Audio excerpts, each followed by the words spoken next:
Honor to interview you. It's always been an honor. I've interviewed in the past, and today I want to talk about some topics that are on, I think, everybody's mind. Okay. Everybody talks about January 6th. I actually want to talk about January 5th to begin. Allegedly, the story goes that a man dropped off pipe bombs at the DNC and the RNC. Our FBI has showed us a couple of stills of those individuals, and there has been nobody telling us anything beyond it. I live in D.C. There's camera on every corner. Yep. The Capitol building, the White House, the most secure buildings possibly in the world. We're seeing Tucker Carlson, Joe Rogan start to show that the FBI had some involvement in January 6th. We're urging supporters to go toward the Capitol building. What is your assessment as you're watching more and more of this information come out? Well, I have been watching, and I've been watching it very closely, and a lot of people are being treated very unfairly. This should never happen in our country or any country, what happened to them. Especially when you look at the way the so-called other side is treated. But this pipe bomber or bomber, who knows if it was a pipe, who knows what it was, they never found him. I've seen pictures of him, and very clear pictures, and you know that they do have cameras, not just a camera, they have many cameras on every corner, and I would imagine they probably know who he was, and I guarantee he wasn't one of the people that were at that protest for the right reason. It was a protest. You know, the insurrection was November 3rd, the election day. This was a protest about a rigged election. And the people that were there was great love in the air. I'm not talking about the Capitol, I'm talking about the speech. I think it was the largest crowd I've ever spoken before, and I've spoken to very big crowds. And some walked down, I think it was intended to be very peaceful, to the Capitol. But why aren't they finding this pipe bomber? And how come other people haven't been revealed? Because I think that we're more than just, let's call them MAGA people. Well, there were FBI informants. Well, there's some images, and they said, go to the Capitol, and those individuals were not arrested, and they're on the screen. Right, it seems like that. And you have BLM, and you had Antifa people. I have very little doubt about that, and they were antagonizing, and they were agitating. And you don't see any of that. But look at it even from a simpler form. In Portland, what happened to these people? They burned down the city. They've destroyed the city. Nobody can live there anymore. They don't even put up storefronts. They don't even rebuild. You know what they rebuild now? Out of plywood, because they're not going to waste, because every time they put up a store, it gets knocked down. But people are being killed in places. You look at Seattle. You look at in Minnesota, Minneapolis, you take a look at the city. If I didn't send in the National Guard, you wouldn't have a Minneapolis right now. Right, and that's true. There does seem to be this double standard, and especially as I lived in D.C. during this, and I was sort of shocked to see, first off, our city burned for 6 weeks because of George Floyd protests. Nobody ever called that an insurrection. But I'm particularly interested in this Department of Justice piece, because we then found out also a few months earlier, we were told that MAGA supporters tried to kill Gretchen Whitmer. And actually, BuzzFeed, very left-leaning publication, came out and said, no, actually, this was FBI entrapment. FBI plotted this. They looped in MAGA supporters, and they then said MAGA supporters plotted this. So there's a lot of question marks right now, I think, for people involved on both sides of the spectrum.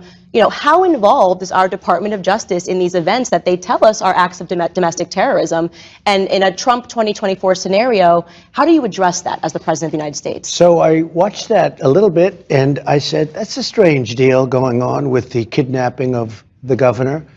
And it's got some weird answers coming out, so I assume we're going to find out at least something about what happened. Right. You know, it all started when I said, somebody's spying on my campaign. Do you remember that? I put it out very innocently, and I actually said, I think that Obama is spying on my campaign. I turned out to be right. That was right.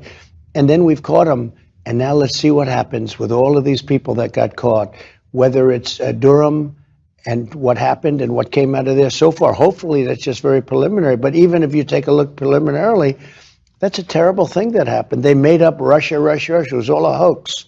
Think of it.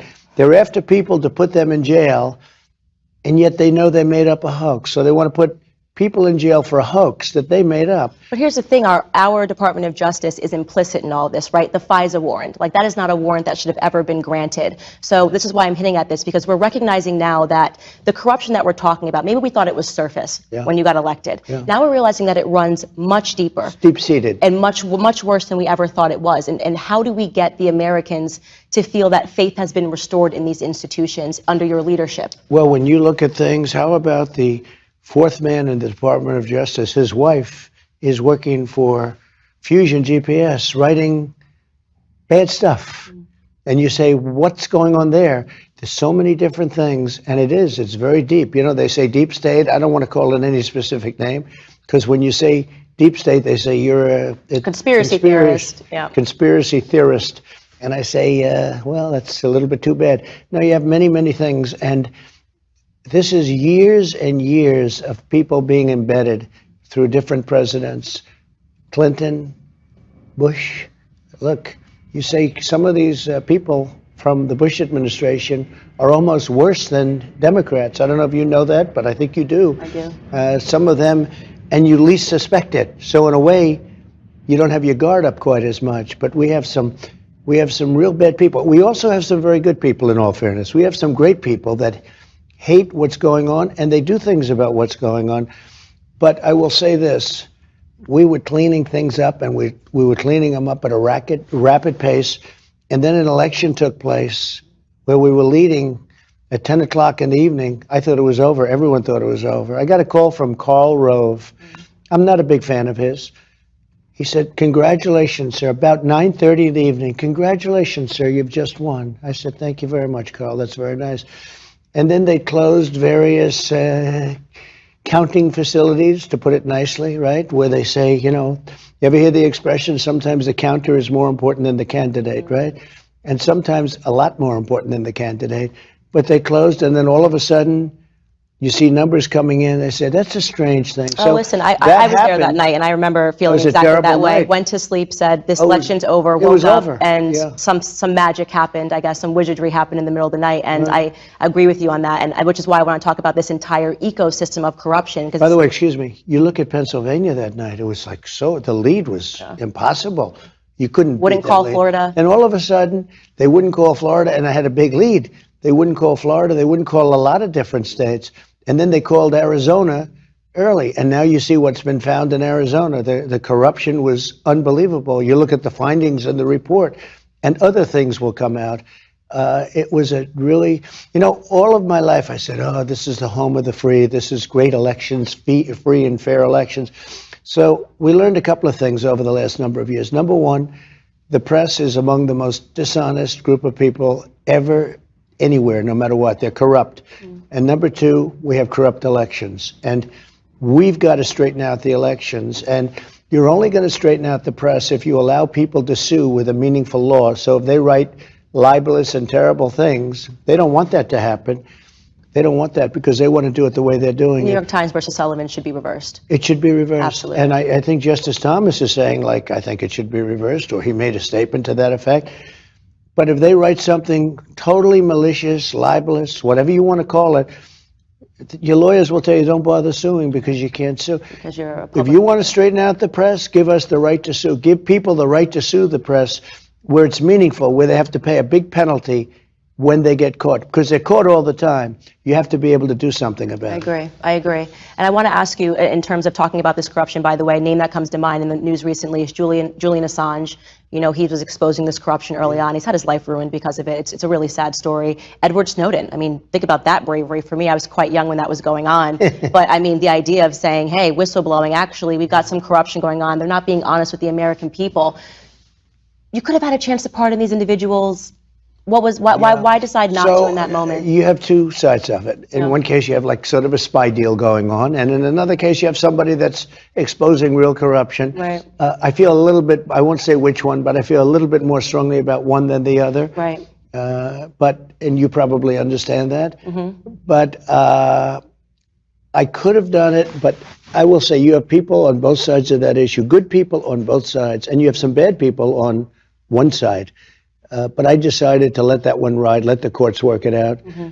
And I guess the courts are actually doing that. Yeah, these are big decisions. Yeah. In a certain way, you know, you have a country and there was some spying things and there was some bad things released that really set us back and really hurt us with what they did. You understand that. But at the same time, in many cases, what they did, these are the same people that came after me so viciously and dishonestly. Yeah. So, you know. That's why I thought, hey. So I say, come on, courts, if I'm in your circumstance, I'm going, you know what? Yeah, well, you can I could have gone, I was very close to going the other way. Yeah, I think you were too nice. I might have been too nice. Might have been a little too nice. I've been known for being very nice. Yeah. And loyal, and loyal to people that have not always been loyal to you. Very loyal. Most have. You know, we don't read about them. We had a great administration, but I put some people in that didn't do the job. They just didn't do it. And I guess maybe on purpose they didn't do it. You know, it's one of those things. You put people in. Now I know everybody in Washington. I know the good. I know the bad. I know the ugly. But I had some people that I wouldn't have put in retrospect, but I had mostly great people. We had great people. We did a lot. We rebuilt the military. Largest tax cuts in history, largest regulation cuts in history, regulatory cuts. We did a lot of things. And you did it with under fire. I did it at all times. It's funny, and I've been using this expression a little bit lately. I said, I had two jobs, to run the country and to survive. Because I was under fire, from the day I came down the escalator with our First Lady, I came down that escalator and I was under investigation. From the day I came, never in my life was I... Every single aspect, everything I ever did for years. A friend of mine said, you have to be the most honest person in the world to have survived that. If they catch a comma, if they catch a misspelling word, they'll give you things, and they don't do it with the other side. They do that with Republicans, but me was the ultimate example. So number one, I wanted to run the country properly, and we did. You didn't see Taiwan, you didn't see Ukraine, you didn't see all of these problems that are happening. That is so embarrassing.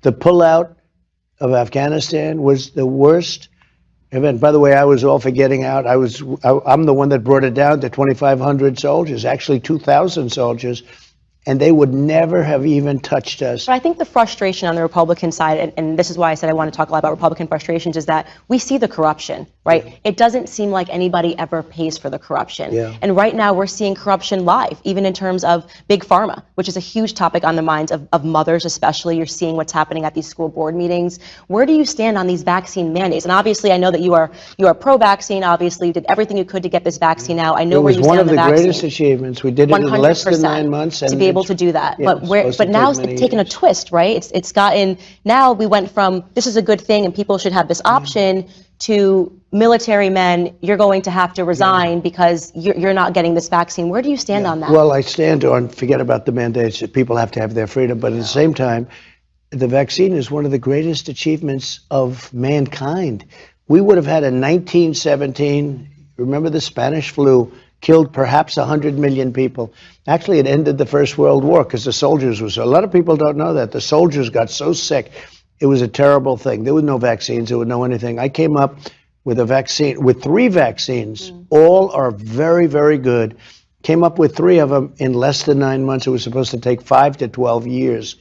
And yet more people have died under COVID this year, by the way, under Joe Biden, than under you. And more people took the vaccine this year. So people are questioning how... Well, no, the vaccine worked, but some people aren't taking it. The ones that get very sick and go to the hospital are the ones that don't take the vaccine. But it's still their choice. And if you take the vaccine, you're protected. Look, the results of the vaccine are very good. And if you do get it, it's a very minor form. People aren't dying when they take the vaccine. What about the masking of children? That's a big one for moms right now.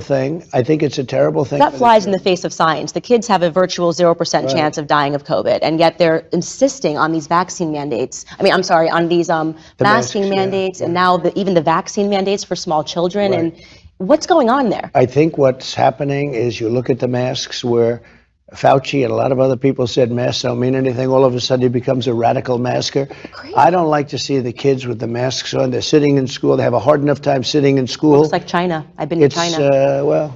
And yet China's education system's a hell of a lot better than ours. You know what? They're rated number 2 or 3, and we're rated number 44. But masking children, no, it's bad. The way it looks, right? It doesn't look like a free country.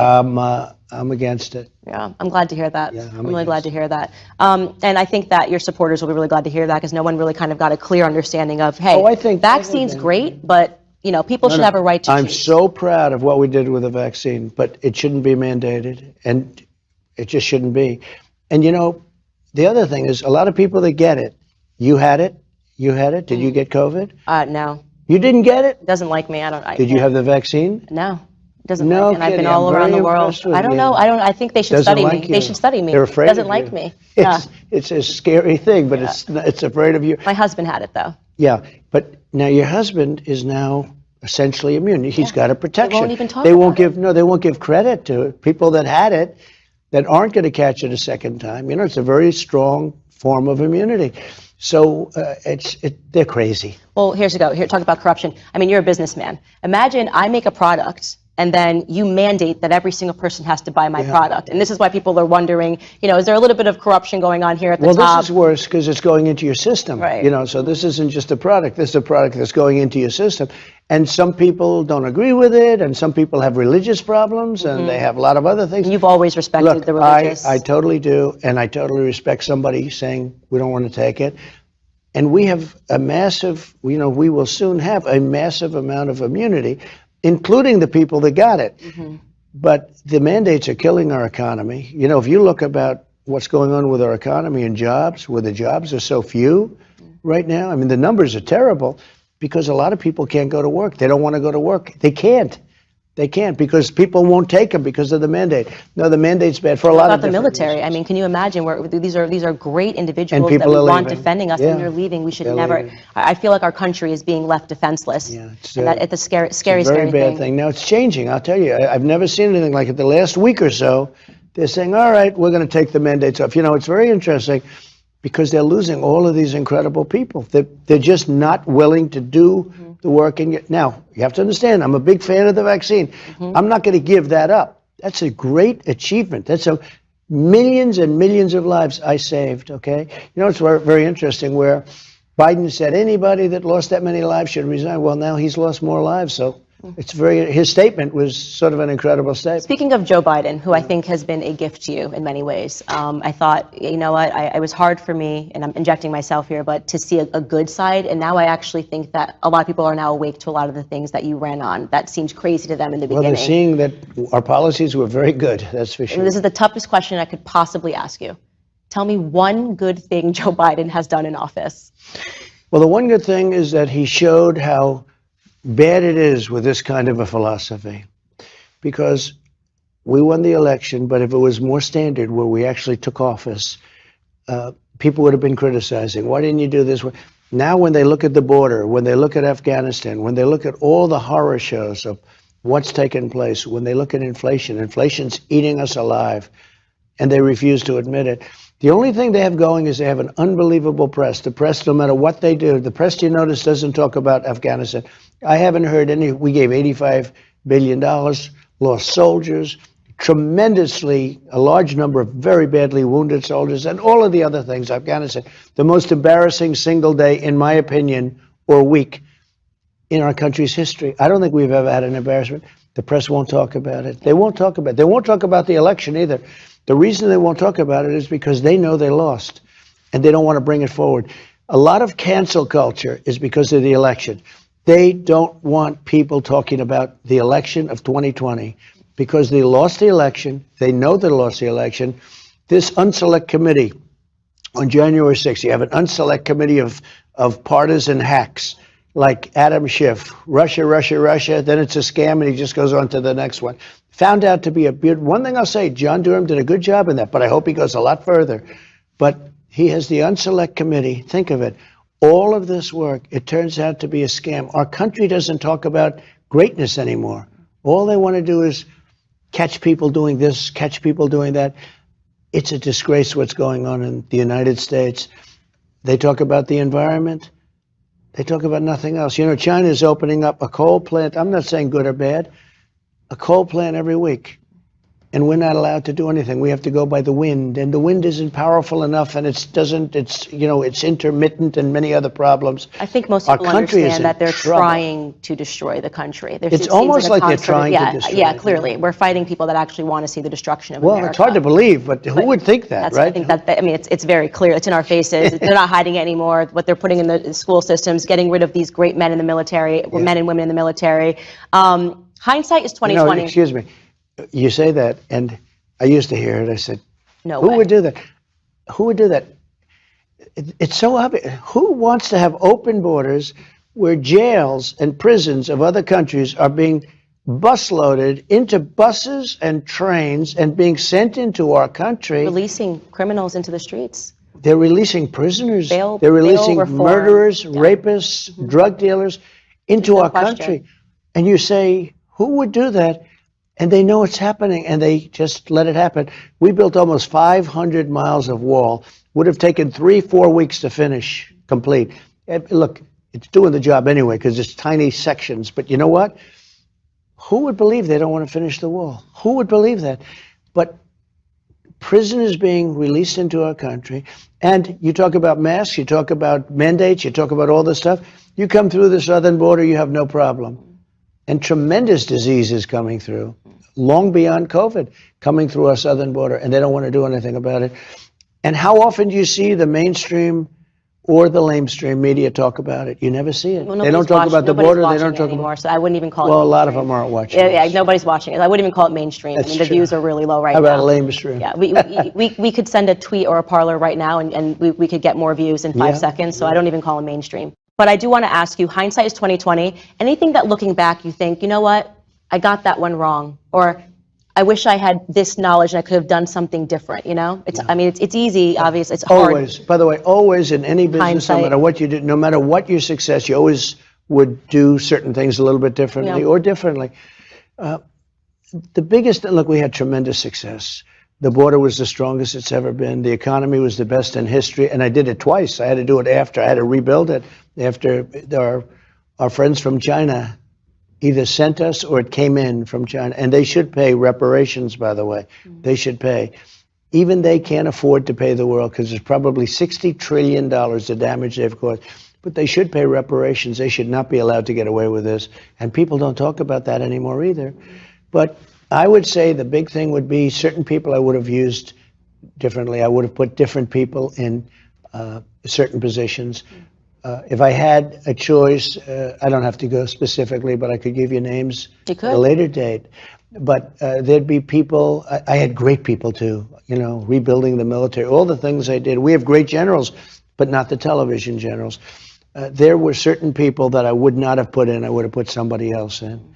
But at the time, I had spent 17 days of my life in Washington, D.C., but now I know it better than anybody, and I know the good. I know we have some great people.